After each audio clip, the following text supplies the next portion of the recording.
రాశి gold and diamonds ప్రతి గ్రాముపై 350 రూపాయల తగ్గింపు మరియు లక్కీ డ్రాలో టీవీఎస్ బైక్ మరియు ఎలక్ట్రానిక్ హోమ్ అప్లయన్సెస్ గెలుచుకునే అద్భుతమైన అవకాశం.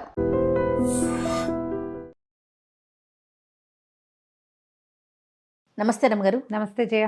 దివోదాస్ కథలో ఉన్నాము. ఈ మరి నలుగురు యువతుల్ని ఈ దివోదాస్ పెళ్లి చేసుకున్నాడా, ఆ పిల్లోడు దొరికాడా, ఏం జరిగింది? సరే, ఇది నడుస్తోంది. ఇతను ఏం చేశాడు, అనంగమోహిని తీసుకుని మణిగ్రీవుడు హిమశైలానికి వెళ్ళాడు. ఫ్రెండ్కి కూడా చెప్పాడు, అరే మనం వెళ్ళి అక్కడ ఈ అమ్మాయిని ఎంజాయ్ చేద్దాం, అమ్మాయితోటి అక్కడ వెళ్దామన్నాడు. ఆ హిమశైలం మీద పెట్టేసి ఇతను యువతలకు వచ్చి జలంధరుతో మాట్లాడేసరికి అనంగమోహిని చల్లగా అక్కడి నుంచి బయటికి వెళ్ళిపోయింది. ఇక ఇద్దరు వెళ్ళి చూశారు, కనపడలేదు. నేను వెతుకుతానని అతను మణిగ్రీవుడు వెతకటానికి వెళ్ళాడు. వెళ్ళి ఏమైంది, ఇప్పుడు హిమశైలం మీదే ఉన్నారు వీళ్ళు, హిమాలయాల మీదే. దీంట్లో ఒక పార్శ్వంలో ఏమో ఈ నలుగురు దేవతా స్త్రీలు ఆ శబర కుర్రాన్ని దివోదాసుని చూసి భైరవి ఆలయం ఉండి మాయాభవనం గుహలు ఉన్నది ఒక పార్శ్వం. రెండో పార్శ్వంలో అనంగమోహిని దింపారు.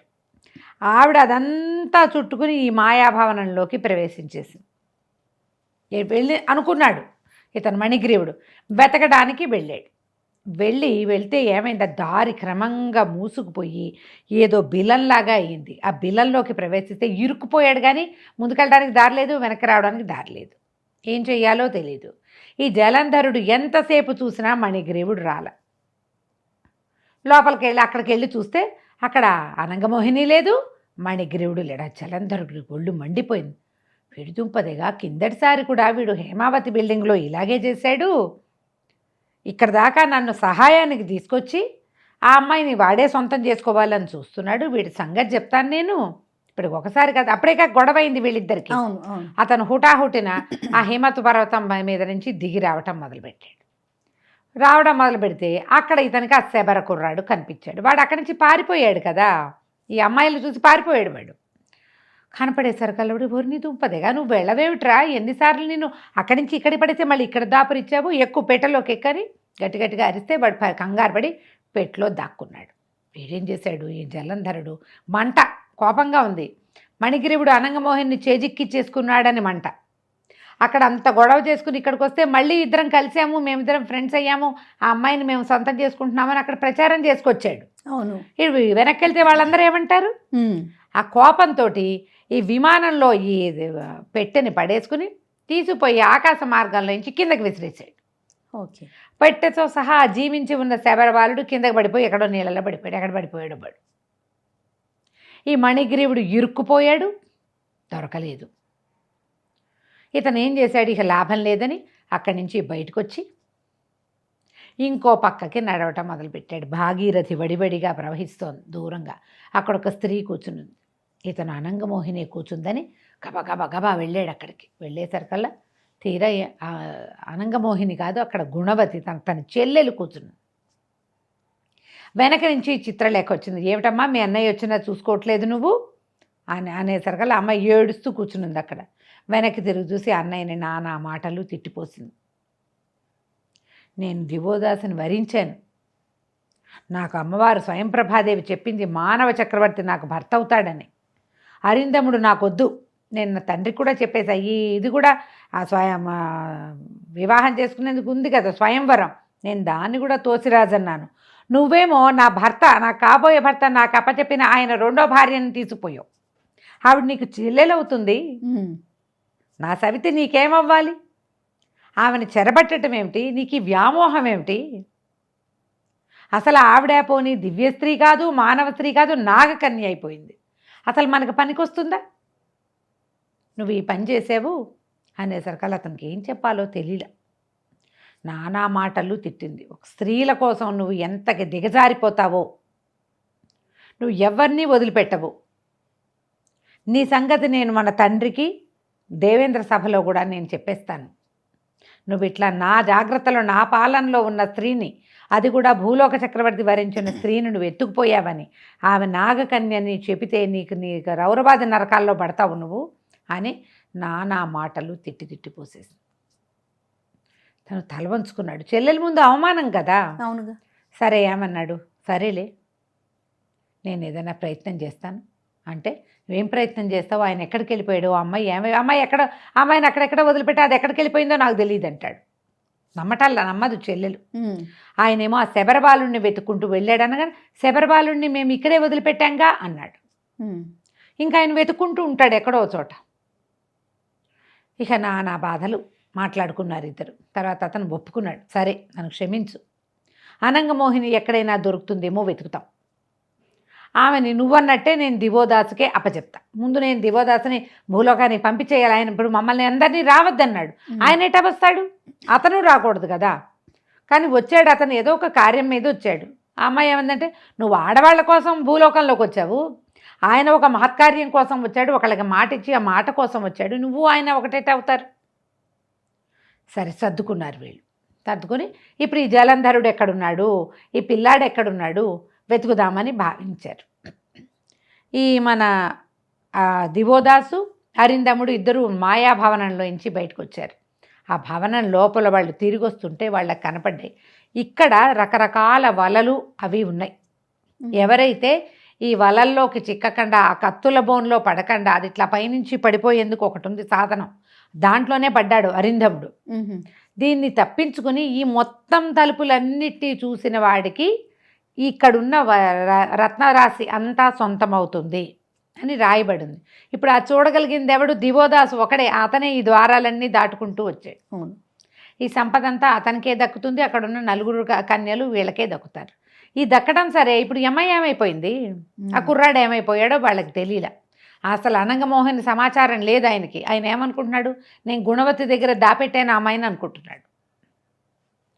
సరే వెతుక్కుంటూ ఈ కుర్రాడిని వెతుకుతూ వచ్చారు. వచ్చేసరికల్లా ఈ హిమశైలం అన్ని దిగి దాని పర్వత పాదానికి వెళ్ళేసరికల్లా అక్కడ వాళ్ళకి ఒక ముని కనిపించాడు. ఆ ముని కనపడేసరికల్లా అరిందముడు, ఇగో ఈ మునే, ఈయనే సర్పరూపంలో ఉన్నవాడు అని చెప్పాడు. చెప్పేసరికి దివోదాసు అతని దగ్గరికి వెళ్ళాడు. ఆయన కూడా గుర్తుపట్టాడు. యోగి రూపంలో కూర్చున్నాడు. సర్పంగా ఉన్నాము ఆ రత్నచూడు యోగి స్వరూపంలో కనపడ్డాడుగా. ఈయన చూస్తుండగానే మాయమైపోయి పాముగా మారి పారిపోయాడు. వెళ్ళేసరికల్లా ఆయన పాదాలు పట్టుకున్నాడు. స్వామి, నువ్వు నన్ను రక్షించు, నువ్వు వద్దన్నా సరే నేను భూలోకంలోనే ఉండాల్సిన అవసరం ఉంది నాకు, నేను ఇక్కడే దాక్కుని ఉన్నాను అని చెప్పి మాట్లాడేసరికల్లా అప్పుడు దివోదాస్ అన్నాడు, అలాగే, కానీ నీ చేత కాటు వేయబడిన కుర్రాడిని శవాన్ని తీసుకుపోయింది ఈ గంధర్వుడు.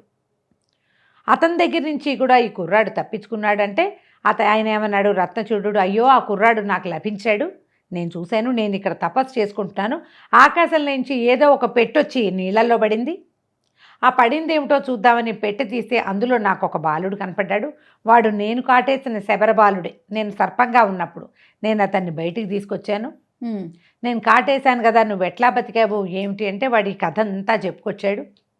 ఎవరో నన్ను తీసుకుపోయారు, నన్ను పెట్టెలో పెట్టారు, ఒక మహానుభావుడు ఇట్ట పెట్టె తెరిచాడు, ఆ పెట్టె తెరిచిన వాడిని చూశాడు, వాడు తెరిస్తే నాకు జీవం వచ్చేసింది, నేను ఆ పెట్టె పుచ్చుకుని పారిపోయాను, వాళ్ళు ఎవరో నన్ను తీసుకొచ్చి ముందు కొండల మీద పడేశారు, అక్కడి నుంచి 4 దేవతా స్త్రీలు కనపడ్డారు, మళ్ళీ ఇంకొకడు వచ్చి నన్ను తీసుకొచ్చి ఈ పెట్టెలో పెట్టి ఇక్కడ పడేశాడు అన్నాడు. ఈ కుర్రాన్ని నేనే దాచిపెట్టాను, ఇదిగోండి అని తీసుకొచ్చాడు. రత్నచూడుడికి భూలోకంలో ఉండటానికి అనుజ్ఞ లభించింది పూర్తిగా. ఇప్పుడు ఆయన ఇక్కడ తపస్సు చేసుకుంటూ ఉంటాడు. అతనే తను స్వయంగా కాటేసి చంపేసిన శబరబాలుని దివోదాసుకు తెచ్చి అప్పచెప్పాడు. ఇది వరకు బాగానే ఉంది. ఇప్పుడు అనంగమోహిని సరే ఆమె సంగతి చూద్దామని ముందు ఈ బాలుణ్ణి తీసుకొచ్చి ఈ శబరులకి అప్పచెప్పారు. వీడు జీవించే ఉన్నాడని అప్పచెప్పేసరికి వాళ్ళంతా సంతోషించారు. ఈయనకి అనంగమోహిని ఏమైంది అనేది తెలియలే. అయితే రత్నచూడు ఏం చెప్పాడంటే, మీరు కంగారు పడద్దు, అనంగమోహిని తన తండ్రిని చేరుకుంది. ఎలా చేరుకుంది అమ్మాయి? ఇప్పుడు ఈ మన మణిగ్రీవుడు ఆమెను తీసుకొచ్చి హిమశైలం మీద పెట్టాడు. ఆ అమ్మాయి అక్కడి నుంచి తప్పించుకుంది. అక్కడి నుంచి ఈ మాయా ఇది ఉంది కదా మహలు, తను చూశాడు ఈ గుహలు, ఆ గుహల లోపలికి ప్రవేశించేసరికల్లా అందులోంచి కొన్ని బిలాలు రసాతలానికి వెళ్ళిపోయే ఉన్నాయి.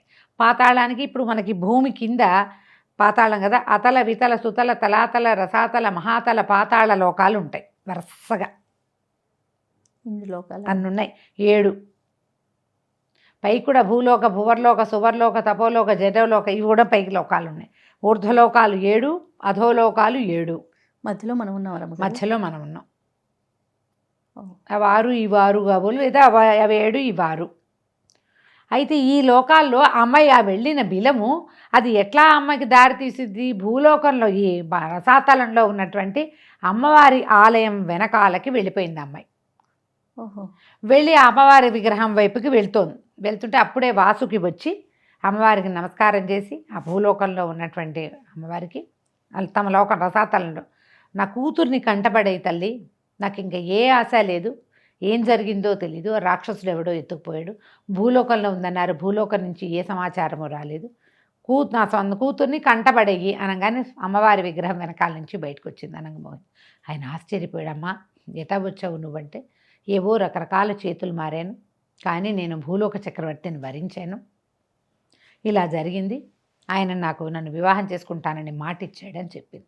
ఆయన వాసుకి కూతుర్ని తీసుకుని వెళ్ళి ఈ పాతాళంలో తన అన్నయ్య ఆదిశేషుడికి, తర్వాత ఏమో ఈ పాతాళ చక్రవర్తి అయిన బలి చక్రవర్తికి కుమార్తెను తీసుకెళ్ళి ఇక్కడి నుంచి ఏమేం జరిగినాయి, ఎవరెవరు ఈ అమ్మాయిని ఏ రకంగా ఇబ్బంది పెట్టారు, కుంభులు ఇద్దరు, తర్వాత మణిగ్రీవుడు జలంధరుడు అనే వాళ్ళిద్దరు, హేమావతి అనేటువంటి అప్సరస ఈమెని రక్షించడానికి ట్రై చేసింది, గుణవతి అనే గంధర్వకాంత కూడా రక్షించే ప్రయత్నం చేసింది. ఇవన్నీ మొత్తం సాకల్యంగా తెలుసుకుని సరే భూలోకం తీసుకెళ్ళి అమ్మాయిని అప్పచెప్దాము. ఆయన వివాహం చేసుకుంటానని మాట ఇచ్చాడు కదా, ఈ పిల్ల అతన్ని వరించి ఉంది కాబట్టి రత్నచూటుడు ఏం చెప్పండి, మీకేం భయం లేదు, ఆమె తన తండ్రిని చేరింది. అక్కడ ఈ కథ అంతా జరిగింది, అక్కడే ఉంది, నాకు తెలుసు, ఎందుకంటే మా లోకం కదా, ఆయన సర్పం కదా, నేను ఇదంతా తెలుసుకునే ఇక్కడికి నేను వచ్చేసాను మళ్ళీ తపస్సు చేసుకోవటానికి. నేను అక్కడ ఉండను, నేను హిమవత్ పర్వతంలోనే తపస్సు చేసుకుంటాను, ప్రభు మీరు మీ రాజ్యానికి వెళ్ళిపోండి, కాశీనగరానికి చేరిపోండి, వీళ్ళంతా వస్తారు మీ వెనకాల అని చెప్తే ఈ దివోదాసు శబరవాలుని వాళ్ళకి అప్పచెప్పి తన రాజ్యానికి వెళ్ళిపోయాడు. తర్వాత వీళ్ళంతా దేవతలు, ఆ నలుగురు దేవకన్యలు ఈయన దగ్గరకు వచ్చారు, వివాహం చేసుకున్నారు. తర్వాత ఏమో మణిగ్రీవుడు తన సోదరైన గుణవతిని చిత్రలేఖతో పాటు తీసుకొచ్చి భూలోకాన్ని తీసుకొచ్చి వివాహం చేశారు. తర్వాత వాసుకి నాగరాజు కొంత సమాచారాన్ని ఈయనకి పంపించి ఈ రత్నగ్రీవుడు ఉన్నాడు కదా, రత్నచూడుతోటే ఆయనకి ఒక అమ్మాయిని తీసుకొచ్చి వివాహం చేస్తామని చెప్పించి భూలోకంలోకి తీసుకొచ్చి వివాహం చేసి ఇంతమంది రాజకన్యకల్ని, ఒక నాగకన్య, ఒక గంధర్వకాంత, 4 దేవకాంతలు, ఇంతమందిని ఈయనకి భార్యలుగా సమర్పించి ఎవరి స్థానాలకి వాళ్ళు వెళ్ళిపోయారు. ఇప్పుడు ఇంతలో ఏమైంది చూడు, వీళ్ళు ఎవ్వరూ భూమి మీదకి రావడానికి అవకాశం లేని వాళ్ళు. అవును, వీళ్ళందరూ వచ్చారు కదా, ఈ వివాహానికి అందరూ దేవతలు అందరూ వచ్చారు పెళ్ళప్పుడు, కాబట్టి దీన్ని కొంత సడలించమని అడిగారట. ఎవ్వరూ రాకూడదు అని అనద్దు, కుదరదు కదా, భగవంతుడు లేని కాశీనగరాన్ని ఏం చేసుకుంటావు నువ్వు, మెల్లిగా పరమేశ్వరుడిని రమ్మన్నారు. ఆయన కోసం ప్రమథగణాలు వచ్చాయి, ఆయన కోసం అట్లా మొదలుపెట్టి మళ్ళీ మెల్లిగా ఈ అమ్మాయిని ఇచ్చి వివాహం చేశారు కాబట్టి వాళ్ళు రాకపోకలు అందరూ మళ్ళీ రావడం మొదలుపెట్టారు. మళ్ళీ భూలోకానికి, పాతాళానికి, స్వర్గానికి కూడా అన్ని చోట్ల నుంచి నిచ్చెనలు మెట్లు ఏర్పడి మళ్ళీ ఈ నగరం మళ్ళా భగవంతుడు ఇంకోసారి వచ్చి ఉండేలాగా అవకాశం కుదిరిందట. ఈ దివోదాసు వల్లే మళ్ళీ ఈ కాశీనగరంలో మళ్ళీ దేవాలయ నిర్మాణాలు అవి జరిగినాయని చెప్తారు. ఈ కథకి ఇంకా బోళ్ళంత కంటిన్యూషన్ ఉంది. దివోదాసు ప్రతిజ్ఞ పూర్తయ్యే వరకే చెప్పదలుచుకుని అంత మటుకే చెప్తున్నాను నేను. కథ కంచికి మనం ఇంటికి. చాలా బాగుంది రమ్మ గారు, కాకపోతే నిదానంగా వినాలి. క్యారెక్టర్స్ చాలా ఎక్కువ ఉన్నాయి కాబట్టి ట్విస్ట్లు ఉన్నాయి, నిదానంగా వింటే చాలా బాగుంది. నమస్తే. నమస్తే. And for more videos, please subscribe to iDream. Please subscribe to iDream. Please subscribe iDream. And please subscribe to iDream. For more videos, subscribe to iDream. please like, share and subscribe to the channel. Congratulations, iDream. Subscribe to iDream. Subscribe to iDream. So subscribe to iDream Media. iDream ki iDream team andarki huge congratulations. Please subscribe iDream Media. Please subscribe to iDream. Subscribe iDream. Please subscribe to iDream. iDream అంటే నా కళల channel subscribe చేసుకున్నారు, నోరు తిరుగుతలేదు, మీరైతే గంట గుర్తు కొట్టండి. For more such videos, please subscribe to iDream. Subscribe to iDream. Please subscribe to iDream. Please subscribe iDream Media. Please do subscribe to iDream. Please subscribe to iDream Media. For best entertainment and information, please subscribe iDream. And don't forget to subscribe to iDream.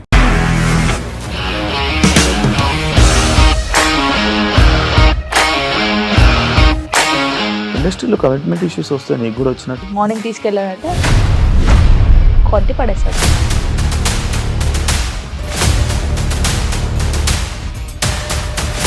ఒక్కళ్ళు కూడా చూడలేదు ఈ cinema అని చెప్పడానికి కూడా చాలా ధైర్యం కావాలి. అది నిజం కదా, దాంట్లో ధైర్యం ఏంటి? నెక్స్ట్ డే ప్లేట్ మార్చేస్తే తప్పు కదా. As of now we are comfortable this అని నేను అనుకుంటున్నాను. రష్మిక గారిది మీది ఒకే ఊరు అంట కదా.